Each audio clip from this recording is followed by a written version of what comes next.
Yes, but it That's hasn't only been just formally happened. introduced and it's not really taken effect in.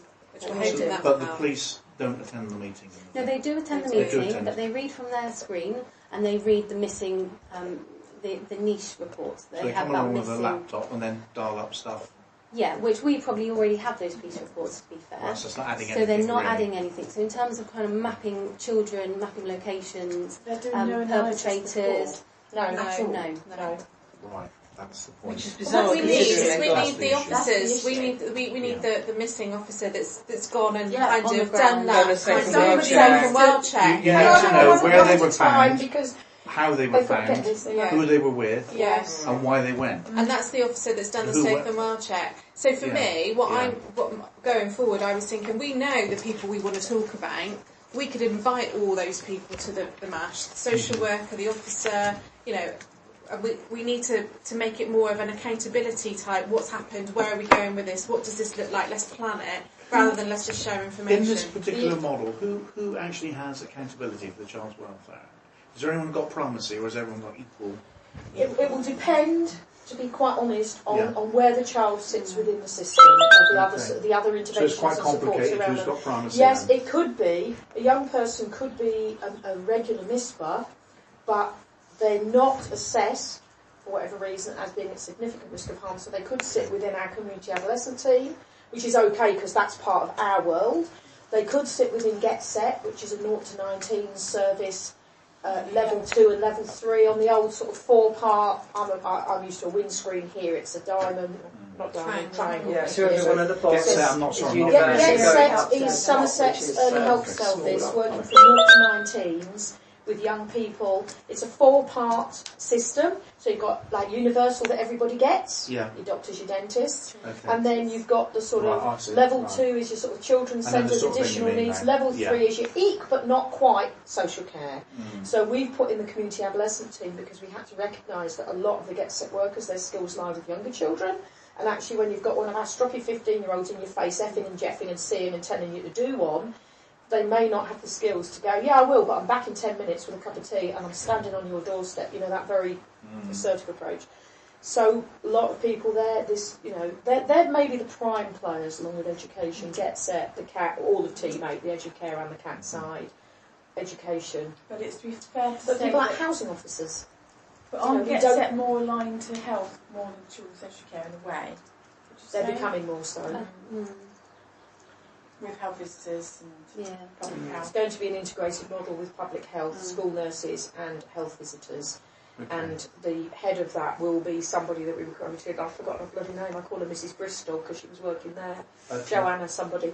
So it's going to sit under the public health model. So you can see in terms of the divisions, I've been trying since I arrived here to get hold of it, and politically they won't let me.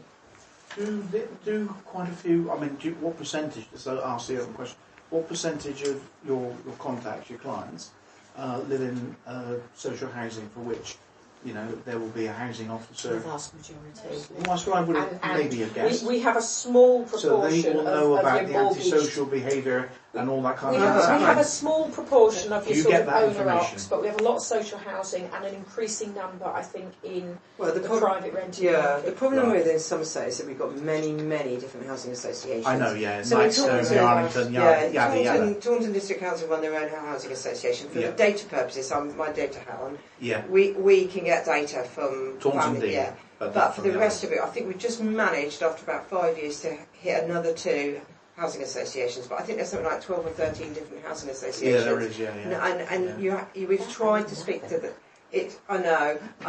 One of my areas, Braintree in Essex, had 22, and that was one of 12 areas. And it's such a pain in the arse. When you get central government saying, like the DCLGS was, why can't you draw data? Go and visit them all. I'm like, I tried. Really? It's like... It don't happen. It's not easy, it's hard work. But there's another layer of information that all housing people go to, and that's your one teams.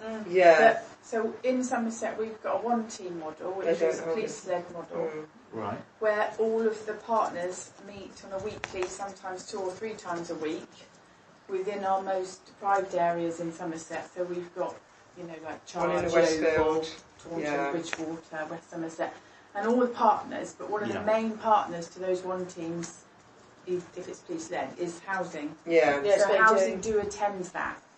and they will have a lot of meaningful information and data about antisocial behaviour. I would have said that was quite a rich mind. It is having. Yeah. Well, it should be. Hang on 1 minute, So, it is on the qualitative bit. Yeah. If you see what I mean. So it's getting the access to it, is it, Penny? There is no data, but they don't store data. Everyone has their own data, and they come and they have a chat, and there's not a standardisation of who's going to that meeting. How do you get that? We've tried from so family's perspective. It's structurally fails. I'm not saying that they're really good. I'm not saying that they do bring people together, but because their data is not tied together at all. Yeah. You don't know who they talked about. They run end up almost a minutes-based book system. Like a massive spreadsheet. It's like a massive spreadsheet. They go backwards and forwards. I also personally have huge issues with data sharing agreements. They're run through the police. The one, this is, we're talking about one. Team. Right. Yeah. Only in some areas they're called something else. Yeah. But basically it's like an occurrence book. It's some better than others. An occurrence book type of thing. Yes. In a chronological order. It's supposed to be a very early intervention, level 2, very early intervention before problems really start. Okay. It depends, to be perfectly honest, who the local coordinators. Some are good, some are tight. Yeah. Others, I went to one where they literally read, and it was 3 times a week, every single police report received in there. And I sat there and went, excuse me, I am not entitled to know that Mrs. Jones at number 47 needs to be treated carefully because she's a sexual assault victim. Yeah. And you've just told this entire group that. And I was like, really? That's what the yacht feel like. They're talking about people that they shouldn't be talking about. They don't reach threshold. I'll give you an example. We have a town in South.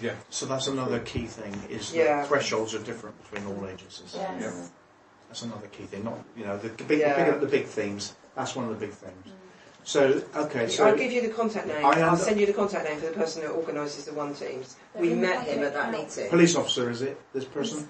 They've got a main one team coordinator who sits in public health now. Yeah, I met him the other week. He's ex-police. Yeah, nice guy. Yeah, I know. Well, I'm polite sometimes. Okay, so basically, the problem, what I'm picking up from this one, could be useful for level 2 early intervention information, and also for other sources like that. Not in this current format, no. But in the format, it's a structural failure because the data isn't. Well, you're not getting data. You're getting verbal updates, which are unfiltered, sometimes inappropriate, and they don't understand the target you're trying to get to. And to throw into the mix, different people attend. Yeah. So you don't get consistency. So you don't build up learning. So there's no learning going on. I would say the better meetings, but again, I suppose I'm a bit anal, would be the team around the school where people come together, but that's relying on people being in school, isn't it? Yeah, there's a lot of human reliance on it's the same thing as well. Yeah. There's no meaningful data. No, it's dreadful. Individual child-led. Yeah. Start a data round in the corner. We've got lots of layers of meetings. Yeah, that's right. Don't feed anywhere, in my view. Would that be fair to say? You've got one team around the school, you've got area team meetings, all this, and never is. And we've got that. What's that online thing that people tap into to look at professional choices? Yeah. Do you want to explain that? Because that needs to be explained, really, doesn't it? Because I can't explain it. I can't explain EHARs. Can you explain an EHAR and professional choices? So in Somerset we have an early health assessment, which was our CAF. It's been relaunched and redesigned as an early health assessment. But to be fair, it's more of a request for involvement form. Yeah, it's got 2 parts, isn't it? It's for your early help assessment if you're working alongside a family at level 2 or 3, as a kind of fluid document, an ongoing working document that you can update, or it's a referral form for services. And what's the name of this form? Early help assessment. And what does it say? Is it on an information system or is it just paper? It's held on Somerset Choices. On the website? Professional Choices, Professional Choices. On their website. Which is, it has features in it where you can share information, it has virtual meeting rooms, things like that. The teams around the school use it as their virtual meeting rooms, So each team around the school will record all of their meetings within a virtual meeting room, and they will drop early health assessments into the virtual meeting room so all the partners can read them prior to a meeting, for example. Is that fair to say, Zoe? Yeah. Yes. Right? Yeah, so if a doctor wants to refer a family because they've got concerns or a health visitor, they fill out an EHAR. If a school wants to refer a child for service, they fill out